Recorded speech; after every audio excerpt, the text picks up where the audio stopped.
Hi, I'm Matt from HockeyReviews.ca, and this is the Bauer Shadow pad review. So for this pad, for the stiffness on this, Bauer did something weird where they kind of made this softer than what it used to be. So I'll give you an example of what this used to be.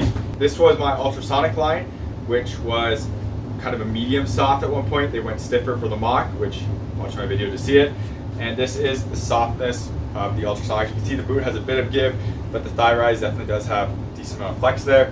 And this is their new option for Shadow, which comes stock as softer than what that is according to their customizer. Now these are newer than what my ultrasonics are, so they're going to be a little bit less broken in. For the boot flex, you can see it does flex an okay amount. It's not the softest thing, but it does have a bit of give to it. And the thigh rise flex, as you can see, flexes pretty decently.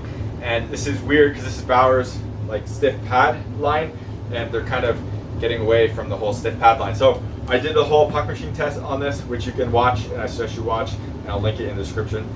And that shows you the difference that this type of thigh rise does compared to an X-Stiff Vapor, which really performs a lot better. And it's just odd that they decided to go this route for this pad. So before we jump into the most important part of this pad, which is graphics and aesthetics, I have a question to ask you. What do you think of Digiprint graphics? Are they cheap? Are they crappy? Or is the ability to do interesting Odin pads like this, which never actually hit retail, and bring back the wonderful iTech pads like I have in the past, a good thing without really breaking your bank with custom cut and sew graphics? Is that worth it? Or should all pads be cut and sew like True and Brian's and Vaughn? So I talked about this already on the rest of the set, so you probably already heard it if you saw that. Graphics on this, obviously this is a demo set, so it's all black and you can't really see much on it, but it does have pretty cool detailing in it. And I do have to say, this is probably one of Bauer's better graphics they've used recently, especially for their stock kind of custom colors. It's the most color zones that I can remember they've done in a while, but they still kind of fall into the trap of you can't ever do anything kind of cross and split the graphic up. It's all very pretty much on the lines of each other, and you know pretty instantly what it is, so you can't really do any unique kind of designs and looks through it. But overall, the graphic is decent. I did some colorways and customs with it that I thought looked pretty good, so I can't complain about that. And obviously you have the Digiprint, so if you want to go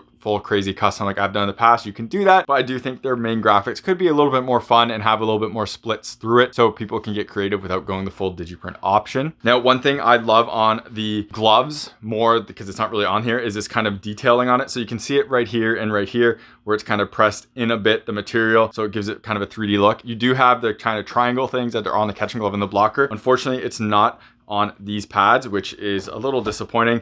I love how Bauer used to do that a lot, or does that in general. I do also though love the little tiny details where even like you just look on the side, you can see that kind of striping pattern, and even on like the shadow here, you can see like it does have a shadow to the actual words themselves. This one doesn't really look like it has unique Supreme graphic through it though, which is something different. Now maybe this is just a black, so it doesn't really show off, but it's a little disappointing to me because Bauer has been pretty good with that in the past. And I did it on my Odin set right here, where you can see these kind of graphics. This was on the stock pad, this little graphic everywhere to give a little bit more detail, so I wanted to put that on my custom ones as well, just to be kind of unique with that. And this review and testing only happened because of Just Hockey, so make sure you check out that link in the description to Just Hockey. Help support the channel. It tells them that these videos are useful and they should keep doing these with me. That way people keep buying gear through them, they keep getting something, and I can make more content, which is all I am asking for. Otherwise, if you want to support the channel without buying anything hockey related, check out the links in the description to Buy Me a Coffee and Patreon. Everything through any of those links always comes back into the channel, so I can keep making more content and do more videos. So for the face of this pad, very traditional Bauer Supreme, to be totally honest. You get no obviously binding through here. It's been like that for a while now, and you can kind of see where the cords go through the face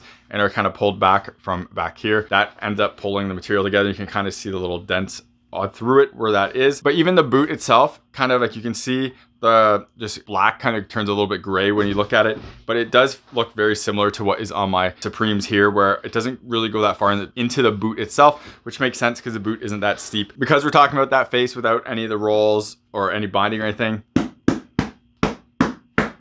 that is kind of what it sounds like. And for rebounds, these are simply like the best rebounding pads there are. It's going to be like that for Bauer pads in general. They're just above everyone else, to be honest. I've worn basically every pad on the market now. The rebounds on Bauer pads are so hot, it's ridiculous, and this pad is no different. Now, with the thigh rise being as soft as it is, I noticed pucks hitting this thigh rise and kind of pulling in a bit, and the rebounds were different than what they are on the stiffer thigh rise. They kind of flung out a bit, but it wasn't as hot and kind of instant rebound type thing. It was more of a flutter because of that compression of the actual thigh rise itself and it kind of moving on it. But the rest of the pad was really good for it. And because of this boot angle, and you can really see it right here and how much thicker this boot is, the rebounds on this when the puck ends up hitting your toes and you're just in a butterfly, like if through a screen or you're not ready for it, go into the corners a lot better and rebound out a lot hotter. Where this one is so thin in that shape, the rebounds just die out front in danger zones pretty much all the time. Where this one is still more of that kind of traditional thicker boot design on there.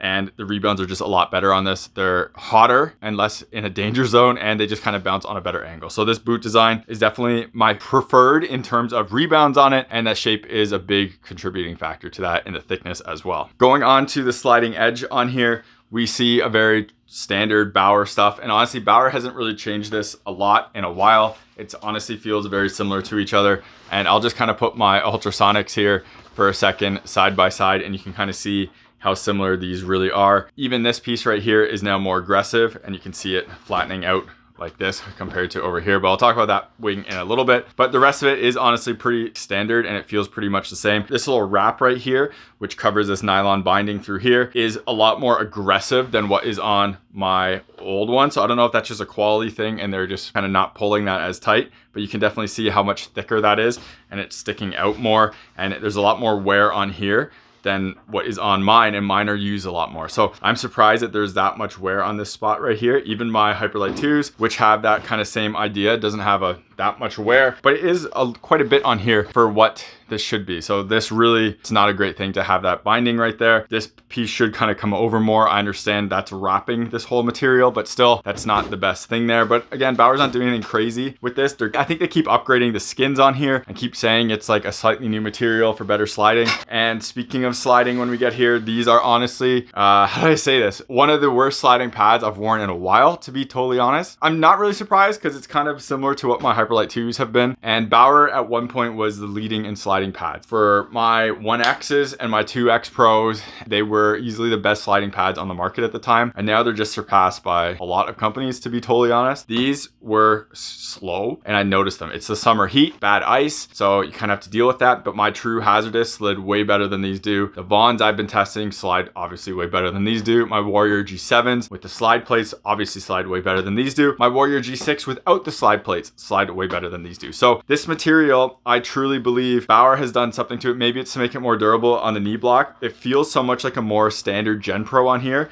and you can kind of like just see how it moves around. On the old ones, and I'm gonna say this again, and it happened, again, I've noticed this for generations now. On my 2X Pros, this felt like it was a lot tighter. It still felt more like a Gen Pro compared to the 1X, which felt like it was a plastic. On the 1S as well, and on the 1X, this material felt like a plastic, and you couldn't really like bunch it like this. At least you couldn't when they were new back then. It was just harder, and it just felt like it was a plastic. It slid way better. All of this material here, it's supposed to be better sliding, and I don't notice that whatsoever, and these are honestly a huge disappointment for sliding. I talk about in a bunch of videos the PPF that I put on pads, done it on Brian's in the past when they got worse. PPF on these would make them a lot better, to be honest, and that's kind of sad. Bauer used to be really, really good at that. I don't know what it is exactly. Yes, other companies have caught up, but this feels like it has gotten worse. So maybe it's a durability choice, maybe it's a manufacturing choice, maybe doing this block like this with this material is easier than what they did before. Maybe it lasts longer, but whatever it isn't working that great. So I really wish they looked into a new alternative here, whether it be just add PPF stock or kind of put something on it like a coating like Vaughn does over their quick slide to make it slide better, because it's not very good sliding, to be honest. Looking at the sliding edge, I feel like I almost don't even have to talk about this because this hasn't changed since I have my ultrasonics here, and this all feels so similar to itself that it's not a big deal. These feel like a softer mock, and it's kind of the same thing. Now, with that said, the knee brake, you can see too, this is their Stabilislide. You can see it moves and just gets instantly stuck by the actual block here. So it's weird that companies keep doing this and don't kind of cut this deeper so this can move more. If they're adding a more flexible pad, which this is, why do they stop the knee from coming in more? I mean, it is what it is, and I just think this kind of isn't the best iteration with these two together. Going on to this wing, I already talked about the wear on here, which is very disappointing. And this block is honestly one of my least favorite inventions recently for hockey gear, and they've done this on the Mach, and that was kind of the big change from the ultrasonic. So when I pull up my ultrasonic, you can see a comparison how this flops around a lot and it still has that shape to it. And the idea of that shape was when you put down with this pillow, this part would be flat so you get better seal, which it totally did do and worked, and it was very floppy, as you can see. And the new one, it has plastic braces through it, and I don't know if I can pull this apart to actually see it, but there are like plastic through here, and yeah, this part doesn't really come off of that, so I can't pull this out because it's sewn in right here. But there is a brace that goes through the face just like the knee, and it kind of locks it in place so it doesn't really move all that much. It moves a bit, but it doesn't move like the old ones did, as you can see. This piece I never find really works that great, because when you're flexing down on it, this part never really gets flat. This part gets flat and it's kind of on the edge. Can't really push out anymore, so you never really get on this part. So it's just weird that that's like tilted and you give this edge. I think it should just be a flat piece. They do have their really nice kind of padded molded foam piece right here, which I absolutely love this padded molded foams. They kind of removed it on a lot of things, but it still exists right here, which is nice, and it is connected with elastic to give it a bit of give. And when that comes down and your skate comes down like this, it kind of comes and hits the ice. Now, the one thing is, this part is gonna hit the ice as well, which obviously is nylon, which isn't the best. And it was honestly just a better design on the Hyperlights, where this is just all Gen Pro. Well, it's like their whatever Gen Pro is, because that corner, when it hits the ice, is just going to be that material versus nylon, like what is on here. And there is some wear on my nylon down here. Now, obviously it's not the worst and it's totally fine, but it could be better. Kind of already talked about the boot a bit for rebounds, and it is a pretty sharp boot. As you can see, the shape of it is pretty a steep angle, and it is pretty thick, especially to the Hyperlight 2. You can just see the whole boot idea with that. You can see how thick this outer boot looks, because it does have that angled outside roll, which I love this outside roll. I love the angled part of it. It kind of slims down the pad a little bit while giving it the max on the outside, which is where you need it. I love companies that keep those rolls, so I'm a huge fan that that is there. But you can really see the difference between the two pads with the Hyperlight 2s and the Supreme Shadows right here, with where how thin this is and how thick this is. So kind of interesting there. Also bindingless on the Vapor. You still have that binding all the way through on the Supreme, and then you have a bigger wear patch right here versus what is on the Vapor, because obviously it's a lot thicker. This also shows off the massive profile difference between these two pads. You can see how much thicker the Supreme is compared to the Vapor. It's much thinner. This does make it fit slightly different on your leg because this is thicker, so it kind of pulls that away from your shin a little bit, versus this one, which can kind of come closer into your shin. I don't notice like a massive horrible thing between these two. If I had a totally straight Supreme, I'd be totally fine with them. You can see how big of a difference that is all the way through, and that's a very, very big change between these two. I think it's kind of interesting Bauer has kept this binding all throughout the pad when it's completely gone on the Vapor. I guess it's just to differentiate them a lot, but you can see that going all the way through there. That binding is totally gone on it, which doesn't really matter. It doesn't make a huge difference. You can add some interesting colors when that binding is there, like I did on my ones right here where it's yellow. I think it looks pretty good. And it's not a huge thing. I just want to call out that difference. Upper thigh, pretty thin overall as well, and you don't really see a huge difference on here. This is the part where you get your different flexes. You'll get a different shape on here, where this one is the stock one. And my ultrasonics had a bit of a curve as well, as you can see right here. And when you get to the stiffer flexes like the Mach, and this is an X stiff on my 2X Pros, you can see how that is totally straight. And this one is a lot more curved, and obviously you can curve that more if you want, but it just comes more curved stock. So that is a big difference between those two as well. This is a total personal preference thing. If you want a curved pad, obviously the softer options are going to help with that. And generally speaking, if you do want a curved pad, you do want them a bit softer. Going on to the toe ties and the Bootstrap. So there is no Bootstrap in these, but the connection piece is the same as what it was on the other ones like this. I use these specifically to carry my pads all the time, and every single Bauer pad I've had that I've carried it, this part has blown out on the stupid strap because it has no stitching through it. It would be so much nicer if Bauer just stitched kind of the sides on here to make it so this hole didn't get bigger and bigger, because when you put something in here, this just gets bigger and bigger. So if you ever carry your pads through this strap, it just ends up stretching and they fall out. Now, obviously this is a huge nitpick, but these pads don't have a really nice way to carry them anymore. And that was a nice option there, because you could just order that Bootstrap and carry it with the Bootstrap. But now I just find that this pulls out after like 2 months of use, and this becomes kind of useless. This piece is still right on here. You pull it out through there and you can see where the other side goes in. So if you order that Bootstrap, that will be available there for you. Core-Tech, which are Coreshorts, and people have heard of these before. They were labeled under Under Armour before. Now Bauer sells hockey specific one, but Core themselves sell their own line of pants and supportive clothing and apparel. Basically, this stuff helps you with growing strains, growing pulls, and helps keep your hips tight and everything like that. And speaking of injuries, I kind of pulled a growing playing in the playoffs a few months ago and have had to keep using these Core-Tech shorts to make sure my groin doesn't get worse. When I don't wear them, I can feel it and it hurts kind of to walk the next day. With these, keeps everything nice and tight and keeps everything from stretching out too far and getting injured. So these have been a huge savior for me. Check out the link in the description to their website and use my coupon code that's in there to get a discount, and I'll put it on the screen here. It helps support myself and the channel so I can make content and doing real reviews, but also you get a solid product that I use all the time. And we go on to the toe tie, which is their new, I can't remember what this is called, but this is their new toe tie system. And honestly, I think this is one of the worst systems that have been put on. But this toe tie system is just like a weird solution that I don't think anyone really needed or asked for. It is connected through this plastic piece that goes through the toe bridge, which is kind of standard. The pads have toe bridges, you can adjust them wherever you want, but this plastic piece is plastic. So if this hits pucks and breaks, especially in the cold, you're gonna have to replace it. And if it does break, it might come through down there. Now you could fix this yourself by just tying something on it, which is fine, but it's just annoying that you put plastic on an exposed part like that. The other part on here is this is obviously made to be slack. So the idea with this is it creates its own slack and then you just have your normal toe ties. I do have to say, I do like the material they use on this. It's a lot better than what they've used in the past. It's kind of nice and thick. It's a lot better than the monster stuff they used in the past. Same with this, but also with this, I pulled this out after pulling this through my skate on the first one. Now, obviously these are demos. They were used before me as well, but this is the thing with Bauer's kind of holes through their Gen Pro where they kind of stamp holes. It just kind of gets bigger and bigger. And I've had this problem with Bauer stuff over and over again. So I had to tie it through it because every time I tied a knot and just pulled, it would just come through. And when I was pulling it through my actual skate loops on the bottom, not actually wearing it, it came off. So annoying. And that's an easy fix by just sewing like around the hole so it doesn't stretch bigger, but they don't do that. So while I do like this cord right here, the connection piece and everything is just awkward. So this does just rotate and curl. So I can just thread this through there and thread that there. So that this breaks, you can feed it back through there, use a new kind of elastic part on there, but this is not interchangeable at all. So you can't adjust this whatsoever. This piece in here is,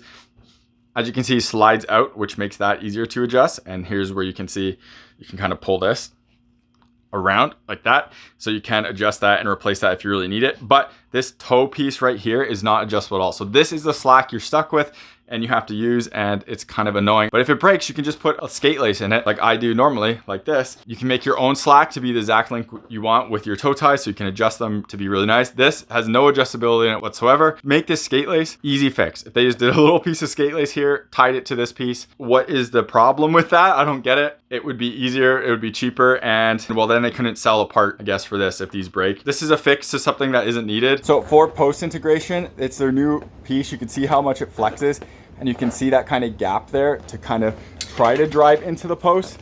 But I find that that gap, one, isn't adjustable, and for me, it is too tight. So I can always feel that pressure on my foot pulling it down. I originally did it through the toe and then the middle. It was way too tight, so just did through the middle. But I can always feel my toes kind of having that force because that gap there, the slack, isn't big enough and it's not flexible. As you can see, it's totally hard.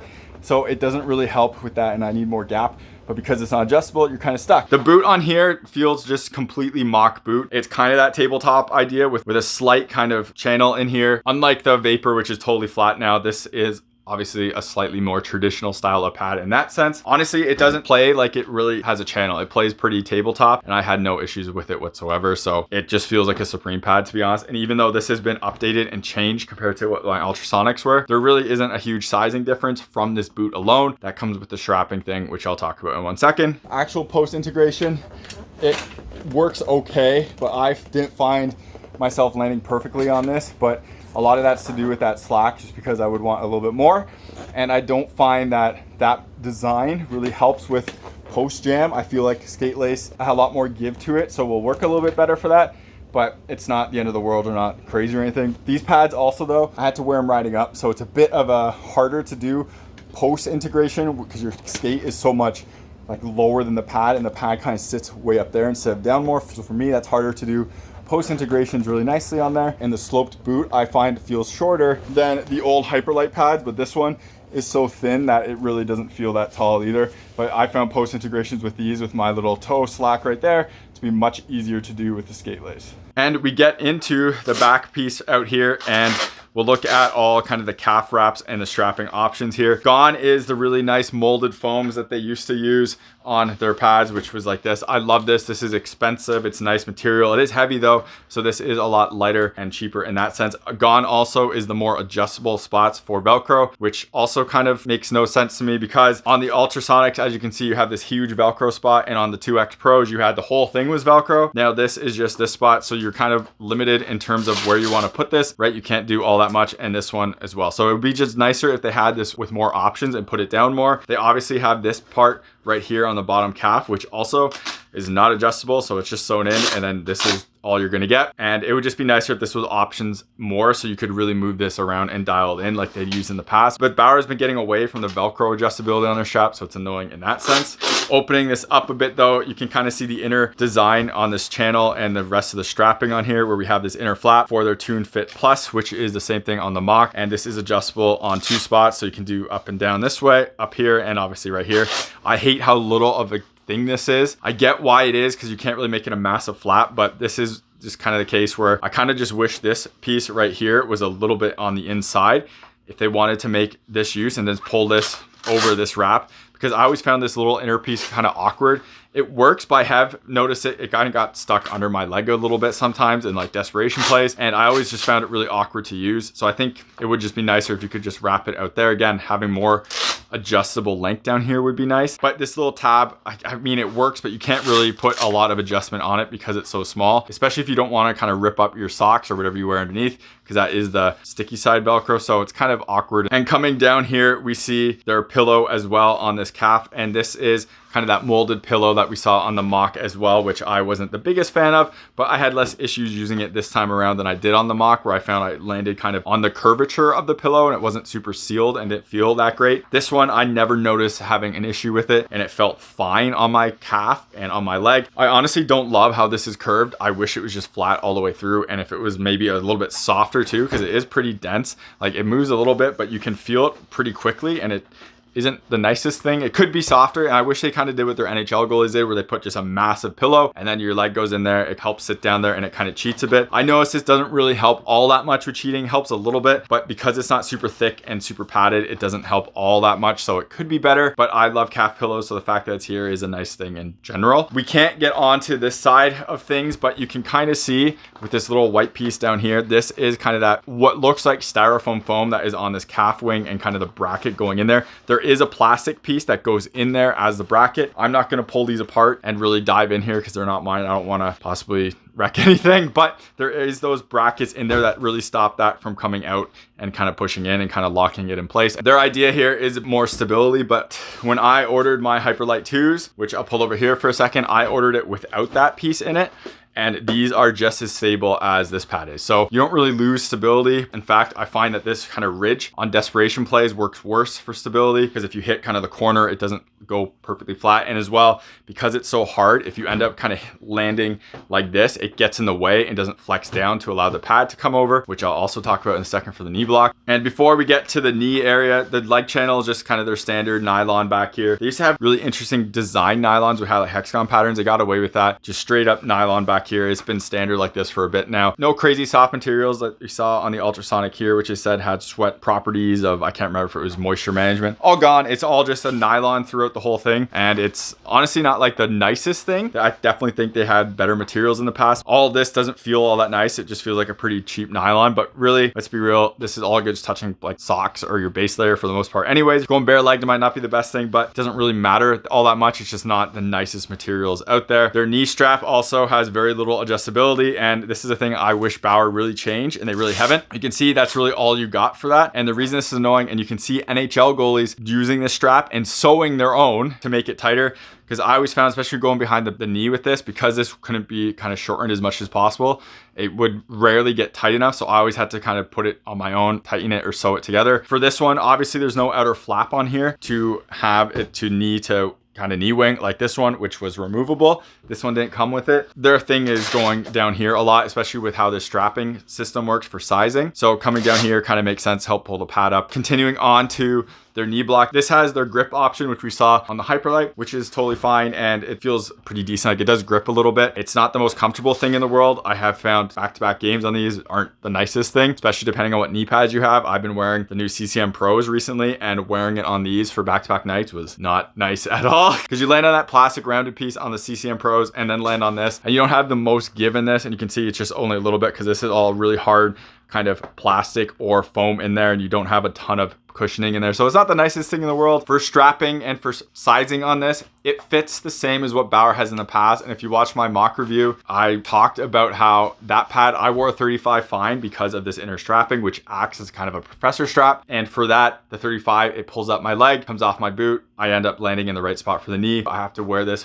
pretty tight in order to do that. And I like a lot looser strapping, like for my Hyperlights, for example, where I really loosen these off as much as possible. You can see these straps are barely on there. This ends up being very loose. This ends up being very loose as well. And this pad kind of floats a lot more on my leg. It doesn't pull up my leg. So with my preference, I would go 36, but I don't wear this strapping tight. But if you do wear this strapping tight, you kind of just have to figure out. I still think Bauer's sizing chart was always pretty straight on for me. It always worked for me. It tells me to go into a 36. When I wear this, obviously I have to wear it the way I don't prefer to, but it works. And you can see the footage of me in net with this, where my knee ends up landing where it should on here. And it's all because of the pad is getting pulled up my leg. So depends on what you're doing for here. If you're wearing a mock and you wore this pretty tight, well, this is basically the same as a mock pad, to be honest. So just go in the same sizing. So while these obviously aren't my size pads and I can't strap them really loose the way I like them, you can see with this strapping style and how they're kind of made to be played with, even with this pillow, it really doesn't allow the pad to drop and kind of cover the ice. They're really designed to kind of come up with your leg and to sit closer to your leg on here. Like, I have to strap these so loose to make them fall down, and I just fall out of them all the time, and that's too much, but it's doable. It's just, this doesn't really feel how they're made to be played. Now, for the actual pillow in here, I talked in the past how I could feel the edge of the pillow on the mocks. For this one, I could feel it once in a while, but it was rare. And generally speaking, the pillow in here, like, I didn't notice it all that much. You know that there's a pillow.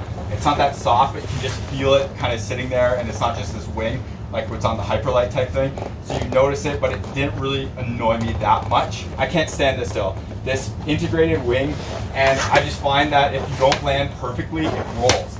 So like, I can feel this rolling going down, and I just wish it didn't have that motion to it. And it's not that this moves, it's that it's shaped, and I just don't like that shape at all. Whereas on my Hyperlights, I didn't order that, and when I go down, I never feel that piece kind of moving or getting not flat, because it is just a flat piece. It doesn't have that angle. So I go down and it's just flat, and you have just as good stability. So like, these pads are extremely stable, and these feel more stable than the Shadow, which have that calf. So I think, again, that calf is kind of doing something that isn't really needed and doesn't really bring any benefits besides being a marketing point, where this one feels just way better lower on, and it just feels like it fits my leg a lot better, and my leg's more comfortable in it. And this one, normally I would strap up here so they don't fall off that much, but it definitely feels like the strapping on this, I can get it to work a bit better. So as you can see, for seal, pretty good. I can even lean into this. It comes off a little bit, but it really doesn't make a big enough gap. And the only thing is the top, because the curve will come off. As you can see, it comes off, and it's so soft that also it's not obviously going to help. You saw that in the puck machine test, but overall seal on this is pretty good. It's Bauer. They've been very good at that for a while. I've had people ask me over and over again of what socks I always recommend, and I've been using Cutshield for a while now. I have multiple stuff for them. So Cutshield is a company out of Canada that makes cut resistant socks, and these are their Pro Air 6, which means it's an ANSI level 6 for cut resistance on here. Full review of it up there, so you can check it out. But I now have a coupon code with Cutshield, so if you want to support the channel, you can check out the link in the description to Cutshield, buy some socks, which I think are honestly one of the better socks on the market. I absolutely love them. They're pretty thin, and they are cut resistant, and they're not too hot either. Use my coupon code, you get 25% off, and it helps support the channel. So this knee block also has their Stabilislide, and it is pretty solid in here. But this is basically this really stiff knee block, and they say it adds to stability, and it adds for quicker dropping. So I have been critical about this block, which is the Stabilislide block, for a while, as well as this, which has a bracket in it, because it is just too hard and kind of gets in the way. Now the Stabilislide block, you can see it does flex a little bit, like it actually is going up and down. It hits this really quick though, but when you do that, it flexes a little bit too. I have posted about this on social media, about goalies wearing true pads where this isn't totally hard and stop. I can't flex this at all. So when you do desperation plays, this and this get in the way of your pad kind of rotating over. It happens to Wool of the Maple Leafs. I've showed multiple examples of him. And generally it's on desperation plays, but it's happened to Ottinger in just normal butterfly plays. So I can't really slide my heel up because I just end up ripping up the plastic here. But this happened in Ottinger, and I have videos of it happening in Ottinger and actually pucks going in. So with him, he ends up landing lower in the back of his block. What happens is when he drops down, his force is going to the back of the block and not like towards the front right here.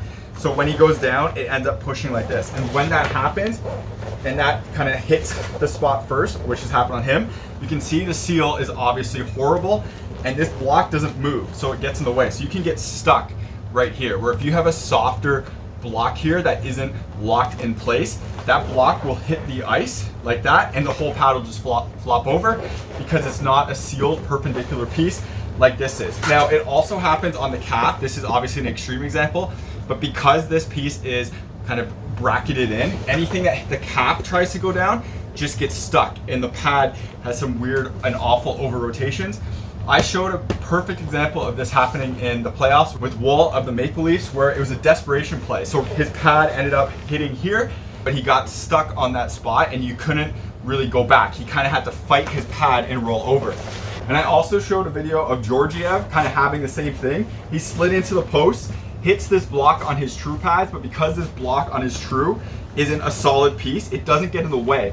So the second he hits it, it just folds over and he's able to recover. So he was full stretch like this, hits the block is there, it folds, and his pad goes into perfect seal and he recovers. Whereas when you have a harder block like this, it happens with Wool, and it happens time and time again. When you're making these desperation plays, you land on it and you can't really recover because it doesn't slide over, and you have to fight against the pad. So while this has a purpose, it does give stability. I think you don't need to use this integrated block to get this amount of stability. True has amazing stability and they don't use it. So while it does have its benefits, and it can technically be like, oh yeah, because it's all one piece, when you push down, it drops faster. If you push down over here, it doesn't, and then it gets in the way. So it has its benefits, and the biggest one I think is durability, because it won't allow a floppy knee wing, which you've seen in the past, like especially Vaughn pads in the past. And this will kind of help with that for sure. If you're on the second owner, you're in 3 or 4 years of it. But for me, I don't see the performance benefits, and I think it hinders movement a lot more. And I'm someone who loves stiff pads like these, and yet I would prefer to have a softer block on here and a more traditional block design, so that doesn't get stuck on there. And since I showed that, obviously this is very a personal preference thing. I think this is kind of a gimmick that companies are going to that they don't need to. So for thigh rise stiffness, I already talked about the side and everything and how stiff that is, but for the core itself, it is pretty strong. As you can see, Bauer has been really good at that for a while. So if pucks do hit here, the actual core itself isn't really going to be doing the flexing. It's going to be the flexing of like actually the breaks down here, kind of flexing that a little bit, but the core at the top is solid and works and will be good for like durability in that sense. So for weight on these pads, I'm not weighing them. They don't feel the lightest thing ever, to be honest, but they're fine. They feel fine on my leg. They don't feel like they're too sluggish and slowish because they're heavy. They just don't slide that well. So when I hold them here, they don't feel like they're anything particularly light, and that's right where kind of your knee kind of holds onto it, and they don't feel like crazy heavy. They just don't feel really light either. When I do that with my Hyperlight 2s, they definitely feel a lot lighter, to be honest. And the Hyperlight 2s, these ones are actually a bigger pad as well. So not necessarily the best thing from the Supreme coming from that, but not the worst thing either. And at this point, all companies' pads are generally pretty light, so you're not losing a lot there. And I hate weighing things because people worry about numbers, and all these pads, the weight on them isn't going to make or break anything at this point because they're all pretty light, and that's fine. So one thing I want to talk about these pads really quickly, and it's kind of harder to show off, but I've seen a ton of people talk about this online, and it's just kind of a known fact at this point. Bauer's quality and durability is always something that people are kind of harping on now, and I'm not going to disagree with them a lot. You have seen broken boot kind of breaks here and pads, specifically really worn ones by like junior goalies or pro goalies. That's going to happen. Now, I haven't experienced that myself, but I've seen it out there. One thing Bauer does do that's pretty bad is the stitching they use on all of their pieces right here has always been thinner than other companies. So it ends up fraying earlier than other companies.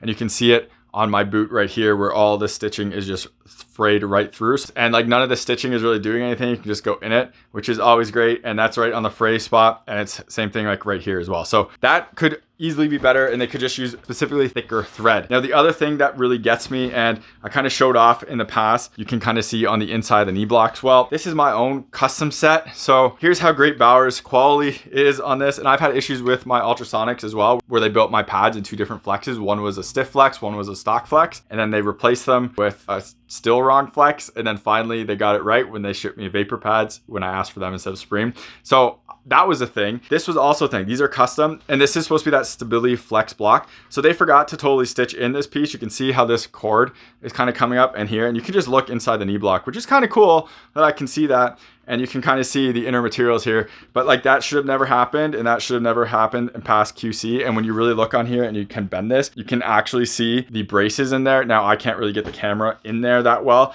and I'll talk about that more on my review of the Hyperlite 2 pads, but that should have never come out of the factory and never passed QC. It's something easy to check because you can just see like that hole. This cord right here is supposed to go through this hole, and it doesn't. So that is one of my things with Bauer too, where I just can't really say that you're going to get the most well-made pad and well-QC'd pad, but you know what the performance is on them, which is like amazing rebounds. Usually they're pretty stiff. This one obviously isn't. And the sliding on it used to be good, which this one also isn't. Let me say this for kind of like the conclusion of this. I don't understand what Bauer is doing with the Supreme line. Bauer went from one of the stiffest pads, like stock pads in the market in the 2S Pro, to a softer one in the ultrasonic, which was this with the curve. I didn't understand why they really did that, because they already had the softer line with the vapor. So why did you go softer on this? And then they kind of, I think, course corrected the right way with Mach, which was pretty straight and pretty stiff, but wasn't X stiff. So it was still like the stiffer pad on the market, but not crazy stiff. You still had a bit of a break below the knee, and it was pretty straight up here. To me, that seemed like the perfect kind of medium. And then they went softer than ultrasonic for these, and softer than ultrasonic was already the Hyperlite 2s. So why did this one go to that? So I understand a lot of these pads can be customized, and you can get your own flex and your own shape that you want, which is great. Their Pro Custom is great, where you can kind of mix and match features on them and graphics, which is always great, especially with blockers and gloves. But I just really don't understand why like they keep jumping back and forth. I think this pad should just be that stiff pad. Like they kind of did that in the past, and the Hyperlite is the soft pad that people know about, and it has more of a curve to it. So why are you kind of merging these lines more, especially with the stiffness? But this is just too close in terms of flex to a vapor. Yes, it is stiffer, but Mach was stiff. And we look at Hazardous, we look at 9X3s or PX3s, I guess Catalyst pads. We look at Vaughn V10s are getting stiffer, which I know some people don't like, but SLR4s are getting stiffer. All these companies are making stiffer and stiffer pads, and Bauer, who had the best stiff pad, like their X stiffs are just ridiculous, then do this on their stock stiff line. So it doesn't really make sense to me. I think they're kind of getting stale, and they're just kind of changing things to change it year over year, and it's not what you want. So kind of disappointed in that. And honestly, like if you want these pads, it's fine. I just think they're not leading anything, and I think you could do better. That's about it. So thank you very much for watching this video. Hopefully it was helpful. Bauer won't like this video, but I'm just being honest with my feedback. I just don't think these are an improvement at all, and I kind of, their sliding is definitely going backwards, so it's kind of tough for me to really recommend stuff when I think their older pads are better, and I think there's better pads on the market. So yeah, thank you very much for watching this. Hopefully it was helpful. Remember to subscribe to me on YouTube, follow me on Instagram and TikTok. The links are in the description. This video wouldn't have been possible without the help of Just Hockey, so make sure you check out those links in the description to buy stuff from them, help support them so I can keep making content like this and doing reviews and actually talking about if gear is getting better or not, because here's obviously an example where I don't think it is. Click that link, follow them, let them know you came from me. It'd be greatly appreciated. If you want to support the channel, but you're not buying anything hockey related, check out the links in the description to buy me a coffee and Patreon. Anything through any of the links in my description always comes back into the channel so I can keep making more content and doing more reviews. Thank you very much for watching, and take it easy. You're watching HockeyReviews.ca.